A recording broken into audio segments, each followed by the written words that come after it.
जो लोग रात में देर से खाना खाते हैं, मान लीजिए किसी ने 10 बजे खाना खाया और वो 12 बजे जाकर सो गया, तो क्या रात में अगर हम लेट खाना खाते हैं या फिर डिसबैलेंस होता है हमारा खाना खाने का जो समय है, तो क्या ऐसे लोगों को कॉन्स्टिपेशन होने के चांसेस जो हैं वो ज़्यादा बढ़ जाते हैं? उनको ज़्यादा चांसेस होते हैं। अच्छा। उनमें क्या होता है कि जैसे आयुर्वेद बताता है, आयुर्वेद में भी नेचुरोपैथी में भी कहा गया है कि सुबह थोड़ा लाइट खाएं, नाश्ता थोड़ा टाइट खाएं और जो लंच है वो पूरा फुल करें।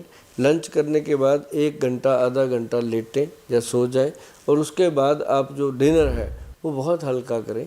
जैसे कभी कभी तो खिचड़ी दलिया ही लें या छोटी मोटी चीज़ें खा करके आप शाम को फ्रूट ना खाएं, फ्रूट सिर्फ सुबह सुबह खाएं और सैलड सुबह सुबह खाएं या खाने के पहले खाएं। सैलड हमेशा भोजन से आधा घंटा पहले खाएं। इस तरह खाने का प्रावधान है और ऐसे लोग अगर करते हैं उनको कभी भी पेट खराब ही नहीं होता क्योंकि फाइबर भरपूर मात्रा में मिल जाता है। और बवासीर के रोगियों के लिए तो ये छोटा सा टिप काफ़ी है जो मैंने डाइट का बता दिया और मेरा ख्याल है मैंने 1 मिनट में पूरे दिन की दिनचर्या बता दिया। अब सर मैं आपसे 3 नुस्खे पूछूंगी। पहले तो आप ये बताइए कि जिन्हें बवासीर हो जाता है वो कौन सी चीज़ें खाएं कि वो ठीक रहें और कौन सी चीज़ें उन्हें अवॉइड करनी चाहिए, नहीं खानी चाहिए, उसके बारे में थोड़ा सा बताइए। अगर बवासीर है तो इसके अंदर शराब का, मांस का और सफ़ेद नमक का पक्का परहेज होता है, ठीक है, करना चाहिए। और रही बात जो शराब या मांस नहीं खाते, जो शाकाहारी लोग हैं जो कहते हैं हम तो कुछ भी नहीं करते ऐसा, उनके लिए भी है।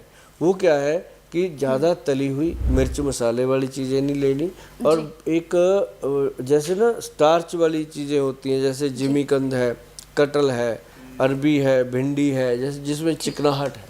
अच्छा, मतलब जिस सब्जी में चिपचिपापन रहता है वो सब्जी नहीं खानी चाहिए, वो वाली सब्जियां नहीं लेनी। अच्छा सर, जैसे आपने बताया था कि कुछ ऐसी होती हैं जैसे राजमा की अगर मैं बात कर लूँ, उड़द या इस टाइप की दालें हैं। और ये 2 दालें तो बिल्कुल नहीं लेनी। और अगर बाकी कोई भी दाल लेनी है वो बिना छिलके की 2 फाड़ की हुई दाल जो है वो लेनी चाहिए, धुली हुई दाल, बिना छिलके की धुली हुई दाल।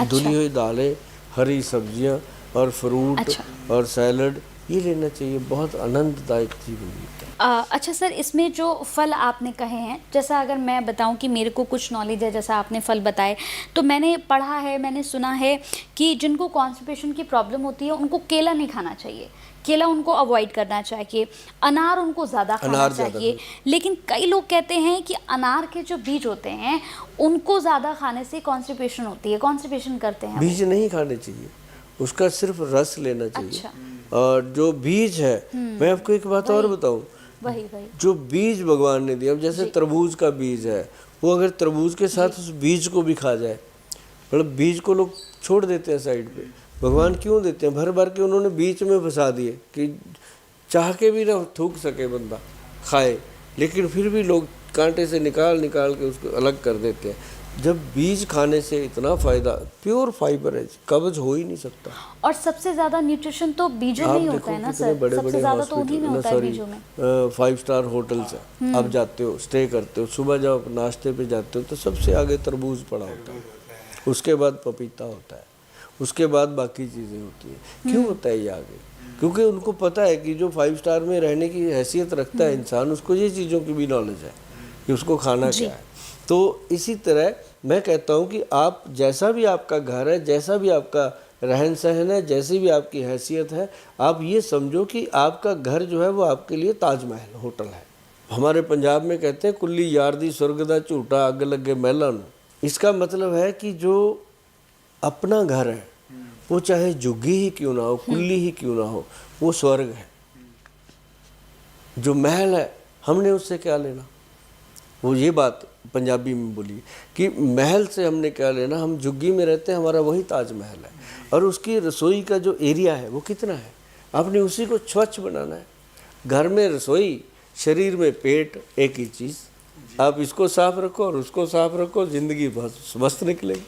लेकिन सर कहते हैं कि लंबे समय तक अगर आप बैठकर काम करते हैं या फिर लंबे समय तक आपका ड्राइविंग का काम होता है, आप ड्राइविंग बहुत ज़्यादा करते हैं, तो भी पाइल्स का जो खतरा है वो बना रहता है। अब जैसे बहुत कंप्यूटर पे सारा दिन 8-8 घंटे, उनको पता ही नहीं चलता कितना टाइम हो गया, जब उठकर खड़े होते हैं तब पता चलता है। और उसके अंदर क्या होता है उनका कि वो पानी कम पीते हैं।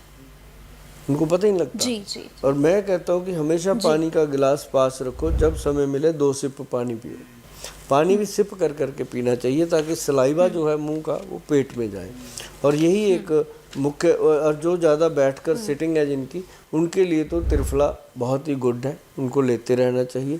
और उससे, क्योंकि सारा दिन जो सिटिंग जॉब है उसमें वेट भी बढ़ेगा, नेचुरली है। और त्रिफला जो है वो वेट को मैनेज करता है। और ये अगर आपने सुना होगा पूरे एपिसोड में ये मेरे दो मुंह चार से बार है बार रेशो में। त्रिफला सुना है, त्रिफला सुना है, त्रिफला सुना है, तो त्रिफला ही इसका असली ट्रीटमेंट है। तो त्रिफला ही पेट को साफ करता है, मेन हाँ, और वो भी 1, 2 और 4 की रेशो। ठीक है।